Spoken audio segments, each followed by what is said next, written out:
दे बट्टा में x रहे, दोनों समीकरण बट्टा में रहे, तो उस दशा में विद्यार्थी घबरा जाते हैं। तो उसके लिए परेशान नहीं होना है। देखिए आज हम बताते हैं कि ये दो चर वाले रैखिक समीकरण युग्म अगर इस तरह की सवाल हो जो भिन्न के रूप में रहता है उसको कैसे आसानी से सॉल्व करेंगे। वो भी इसको सॉल्व करने की कई विधियाँ होती हैं। दो चर वाले रैखिक समीकरण युग्म को सॉल्व करने के 5 विधियाँ हैं, जिसमें से अभी हम आपको बताएंगे लुप्तीकरण विधि यानी काट नियम बाय एलिमिनेशन मेथड से कैसे सॉल्व करेंगे। तो बने रहिएगा इस वीडियो के और स्किप नहीं करेगा, तो इस वीडियो को स्किप नहीं करिएगा, बिना स्किप करे हुए पूरा देखिएगा ताकि आपको ये पूरा स्टेप बाय स्टेप समझ में आ जाए। क्योंकि एक भी स्टेप आपको स्किप करने लायक नहीं है। अगर कोई भी स्किप कर जाएगा स्टेप तो फिर वो आपको समझ में नहीं आएगा। ठीक है, इसलिए देखिए दोस्तों, दो समीकरण हमने लिया।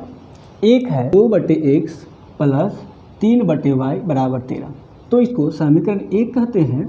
और दूसरा समीकरण है 5/x माइनस 4/y बराबर -2, इसको समीकरण 2 बोलते हैं। ये दो समीकरण हैं, दोनों समीकरण एक साथ जब होगा तो इसका नाम होगा समीकरण युग्म। क्या नाम होगा?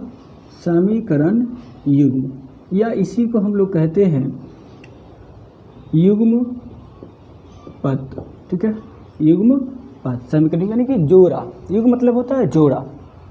यहाँ दो समीकरण हैं, तो समीकरण युग्म रैखिक समीकरण युग्म को हल करने के 5 विधियाँ हैं, जिसमें से आज हम आपको इस वीडियो में बताएंगे लुप्तीकरण विधि। क्या है? लुप्तीकरण विधि, या उसको कहिए कि काट नियम, या उसको क्या बोलते हैं कि काट नियम से कैसे सॉल्व करता है। ठीक है, लुप्तीकरण, काट नियम या एलिमिनेशन मेथड।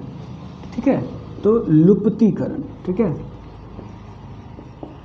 लुप्तीकरण विधि, इसी को बोलते हैं काट नियम। क्या? काट नियम, यानी बाय एलिमिनेशन, बाय एलिमिनेशन, ठीक है, मेथड। तो इस दो तरीके से ये दोनों नाम एक ही है, लुप्तीकरण विधि या काट नियम या बाय एलिमिनेशन मेथड। तो बाय एलिमिनेशन मेथड यानी कि लुप्तीकरण विधि में क्या होता है, कैसे बनाते हैं।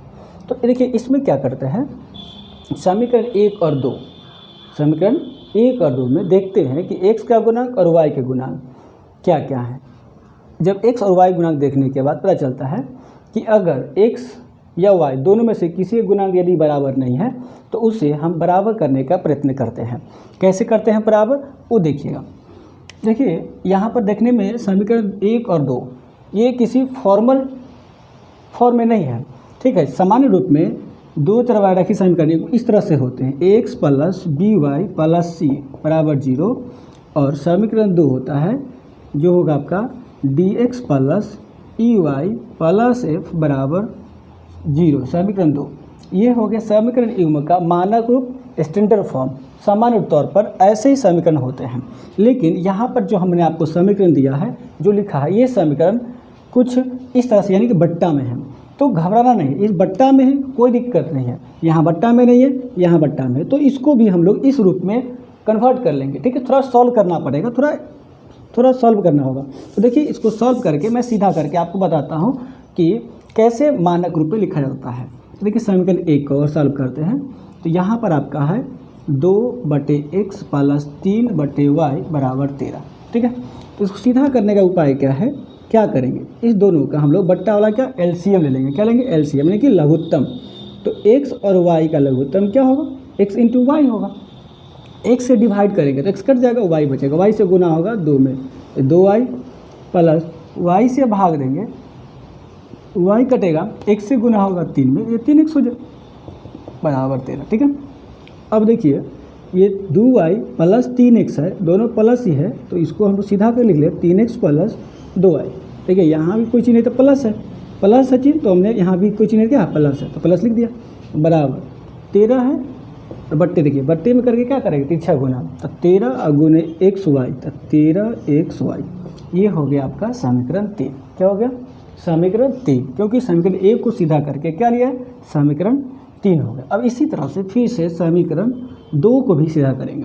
देखिए x y बट्टा में है, तो लॉस लेंगे तो क्या आएगा, लसा लेंगे तो क्या होगा, xy लघुत्तम होगा, और ये x से भाग देंगे तो y बचेगा, y से गुना होगा तो ये होगा 5y, और यहाँ पर है माइनस। देखिए इसमें था प्लस तो हमने दिया प्लस, और इसमें है माइनस, समीकरण 2 में क्या है माइनस तो माइनस। अब y से भाग देंगे तो y कटेगा, x बचेगा, यहाँ हो गया 4x इक्वल टू क्या है -2 ऑलरेडी है, क्या है -2 पहले से दिया हुआ, इस पर कुछ नहीं कर सकते। अब देखिए ये सीधा करके जब इसको लिखेंगे तो ये होगा, सीधा कर लेंगे, क्योंकि मानक रूप लिखना है, x वाले पद को पहले लिखना है और y वाले को बाद में लिखना है, ताकि दो चरवारे रखित समीकरण का मानक रूप के जैसा ये दिखाई दे। +5 प्लस क्या होगा 5y बराबर -2xy, समीकरण 4। अब देखेंगे चूँकि लुप्तीकरण विधि यानी कि काट नियम एलिमिनेशन मेथड से बनाना है, ठीक है, तो इसमें क्या करेंगे, समीकरण ये हो गया 3, समीकरण ये हो गया 4। इस दोनों में देखिएगा कि x का गुणांक और y का गुणांक, तो देखिए इसमें y का गुणांक कितना है 2 है, और समीकरण 4 में y गुणांक कितना है 5 है, ये भी नहीं बराबर है, और इसमें x का गुणांक कितना है 3 है, इसमें x का गुणांक कितना है 4 है, ठीक है, तो ये भी समान नहीं। समान जब ना हो, जब समान नहीं हो, ना x का गुणांक बराबर और ना ही y का गुणांक बराबर, इस दशा में क्या करते हैं कि ऐसी दो संख्या ढूंढेंगे जिससे एक संख्या से गुना करने पर जो टर्म आई यहाँ पर वही टर्म यहाँ आ जाए। जैसे यहाँ पर देखिए अगर हम y को बराबर पर ये तय कर लेते हैं कि x को बराबर करें, यानी कि x गुणांक को बराबर करें कि y के गुणांक के बराबर करें, तो इस सवाल में हम आपको बताएंगे कि y का गुणांक बराबर करके कैसे सॉल्व करते हैं। तो देखिए एक समीकरण में y का गुणांक कितना है 2, और दूसरे अगला समीकरण में क्या है y गुणांक 5 है, ठीक है, तो 2 और 5 मिनिमम कितना के बराबर हो सकता है, मिनिमम कम से कम इसका फैक्टर क्या आएगा, ऐसे निकालेंगे तो देखिए ये 2 का अगर पढ़ा पढ़ेंगे तो देखिए कहाँ जाएगा 2 4 6 8 10 12, ठीक है, इसका क्या होगा 10, 5 तो है ये 5 दूना 10, तो सबसे कम ये 10 ही है, तो ये 10 और ये 10 दोनों क्या हुआ मैच कर गया, ठीक है। इससे भी नहीं तो ये देखिए 2 और 5 का एलसीएम निकालेंगे, क्या करेंगे एलसीएम निकालेंगे, तो लगेगा नहीं 2 गुने 5 मीन्स ये दोनों x का गुणांक जो है 10 के बराबर कम से कम हो सकता है। तो देखिए यहाँ 2 है, तो 2 में अगर हम 5 से गुना करेंगे तो यह क्या हो जाएगा 10, और यहाँ 5 है, और यहाँ पर हम गुना करेंगे 2 से तो यह हो जाएगा 10, ये 2 है तो 5 से गुना कर देंगे, और ये 5 है तो 2 से गुना कर देंगे, ठीक है। तो इसके लिए आइए लिखना होगा, क्या लिखेंगे, सो देखिए यहाँ थोड़ा सा लिखना होगा, लिखेंगे समीकरण 1 गुने, देखिए 1 में कितना है 2 है, और लाना कितना है 10, तो 5 से गुना करेंगे, तथा समीकरण 2 में y गुना कितना है 5 है, लाना कितना है 10, तो कैसे गुना करना होगा 2 से, ठीक है, तब जाके क्या हो जाएगा 10। अब समीकरण 1 नहीं है, समीकरण 3 है, ये क्या है समीकरण 3 और यह है समीकरण 4।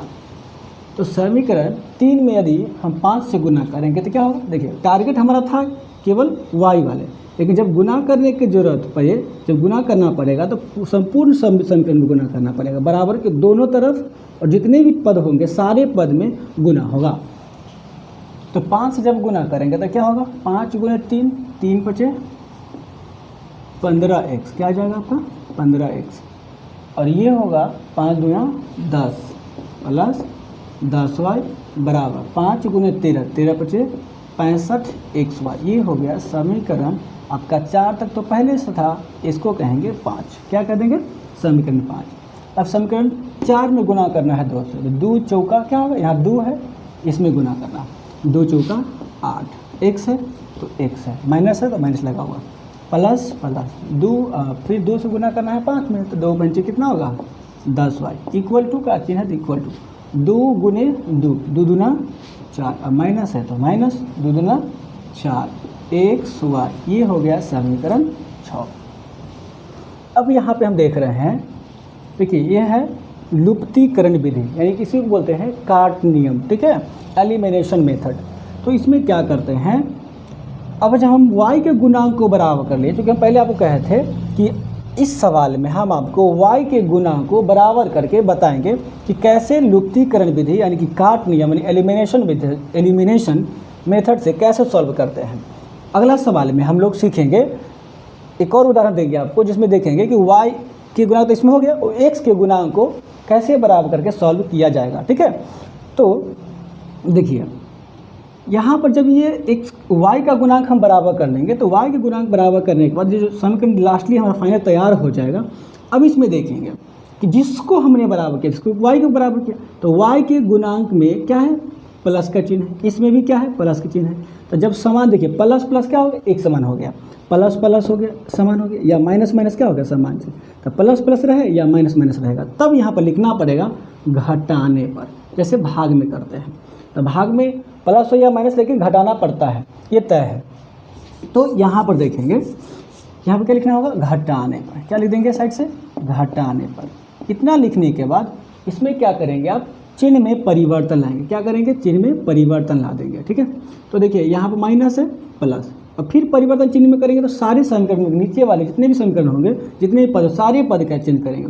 इसमें माइनस था, अब ये प्लस काम करेगा, ये माइनस डिस्ट्रॉय हो जाएगा। ये प्लस था, अभी क्या हो जाएगा, माइनस। अभी ये माइनस ये होगा न्यूट्रल, ये प्लस न्यूट्रल हो गया। अभी काम कौन करेगा, माइनस करेगा। यहाँ माइनस है, ये प्लस होगा। अब ये माइनस न्यूट्रल होगा, ये हो गया क्या, प्लस। अब इसके चिन्ह के हिसाब से हम लोग आगे बढ़ेंगे। तो देखिए ये प्लस 10y और ये माइनस 10y घट के क्या हो जाएगा, 0। यहाँ देखिए ये 15 है, यहाँ कोई चिन्ह तो क्या है, प्लस 15y है, और नीचे माइनस था लेकिन हमने क्या कर दिया, प्लस, यानी ये माइनस न्यूट्रल हो गया। तब काम कौन कर रहा है, प्लस। तो ये भी प्लस और ये भी प्लस, दोनों प्लस हो गए। तो 15 और 8, 15 8 कितना होगा आपका, 23x। 15 और 8 कितना होगा, 23x। अब यहाँ देखिए प्लस 65 और प्लस 4xy, ये भी xy है, ये भी xy, समान पद है, समान राशि, समान घात है, तो जोड़ घटाव हो सकता। माइनस था लेकिन प्लस देने की वजह से यहाँ लिखे क्या, घटाने पर, इसके वजह से ये चिन्ह क्या हो, न्यूट्रल हो गया, दोनों प्लस हो गया। तो ये जुड़ जाएगा, ये हो जाएगा कितना, 69xy, 69xy।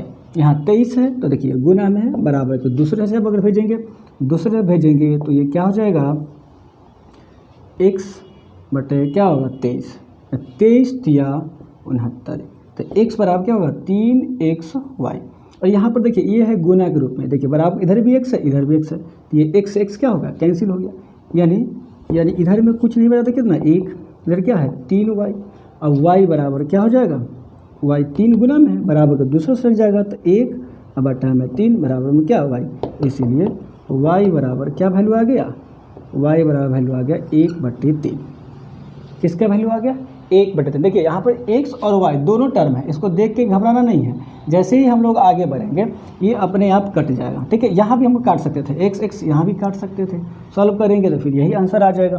तो इस तरह से हमने किसका वैल्यू मान निकाल लिया, y का मान फाइंड कर लिया।